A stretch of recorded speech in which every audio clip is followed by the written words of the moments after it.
Salamat sa pagpunta. May ilang bagay lang ako na gustong linawin. According to our Inheritance Protection Rights Law, mapupunta sa akin ang kalahati ng mga ari-arian namin. Nag-research kasi ako dahil tutol ako sa desisyon ng lolo ko noon. Tama ka. Bukod sa'yo, may mamanahin din ng iyong ama. 50% ang sa kanya. At bili ng lolo mo, ibigay ang parte niya sa royal family. Heto ang last will niya.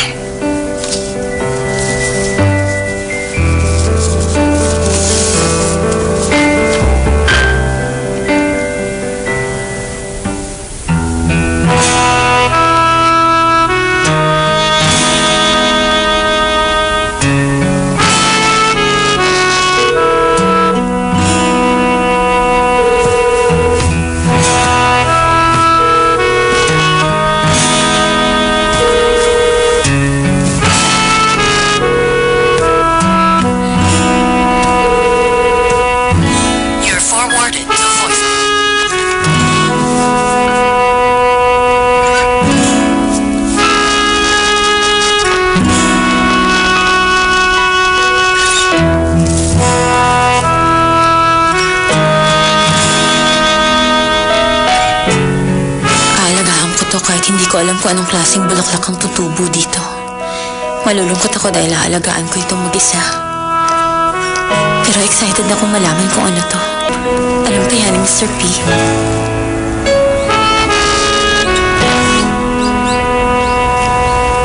Chairman Park, ipinagdasal kong kapanatagan ng kaluluwa mo. Ang totoo, nalilito pa rin ako. Pero alam ko na kailangan kong magdesisyon. Patawarin mo ako kung nagalit ako sa inyo noon. Pinahirapan kita, imbes na magpasalamat ako. Sinunod mo ang hiling ni Papa at siniguro mo na hindi ako maghihirap. Sana mapatawad mo ko. Dahil hindi ako nakapag-thank you. Sorry po. At maraming salamat. Alam ko, ginawa niyo ang lahat para sa akin.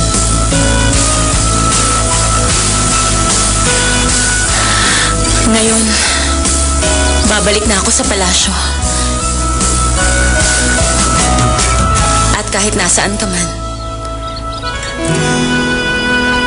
sana gabayan mo pa rin ako.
Totoo ba na nag-resign si Director O?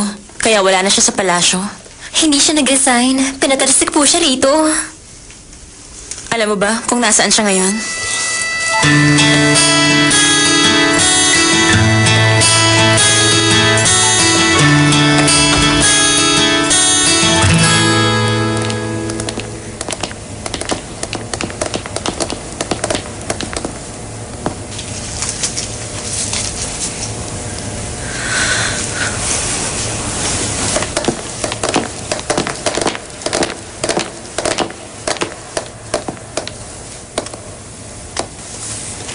Bakit? Anong kailangan mo sa akin? Iwan niyo muna kami dito. Opo. Nagulat ka ba? Akala mo siguro iiyak na lang ako sa isang tabi. Hindi na ako takot sa iyo ngayon. Tinakot ba kita? Oo, tinakot mo ako noon. Lagot ka sa akin kapag bumalik ka sa palasyo. Nakabalik na ako sa palasyo ngayon. Directress O. Ito na ang huling pagkakataon na tatawagin kita ng ganon. At hindi na ako papayag na tawagin mo ako sa pangalan lang. At kailangan mong sumunod. Ano?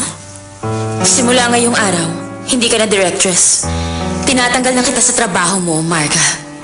Kaya iligpit mo na ang mga gamit mo. Hindi mo magagawa yan. Ang presidente mismo ang nabigay sa akin ng posisyong ito. Maliwanag. Wala kang alam. At kahit ikaw pa ang prinsesa, wala kang karapatang paglaro ng ibang tao. Kahapon pa ako walang karapatan. Pero ngayon, may kapangyarihan na akong paglaruan ng kahit na sino. Ako ang prinsesa. Sa akin ang Royal Family Museum. Ang palasyo ang nagmamanage nito. At ako ang pipili ng taong gusto kong mamahala. Maliwanag ba? Umalis ka na sa harap ko. Layas.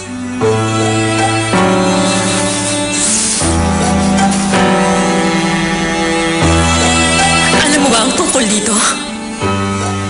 Sinabi na lang nila sa akin, I'm sorry. Papa, bakit mo siya hinahayaan? Apihin niya ako ngayon. Alam mo na ako ang bumuo ng museum na yon. Hindi lang yung trabaho. Yun ang buong buhay ko. Alam niyo yan. Ang museum ang tanging may pagmamalaki ko. Alam yun ang lahat. At hindi na nila yun makakalimutan. Dugo at pawis ko yon. At yun ang dahilan kaya nandito pa ako. Hindi ako papayag na basta na lang niya kunin ang karangalan ko.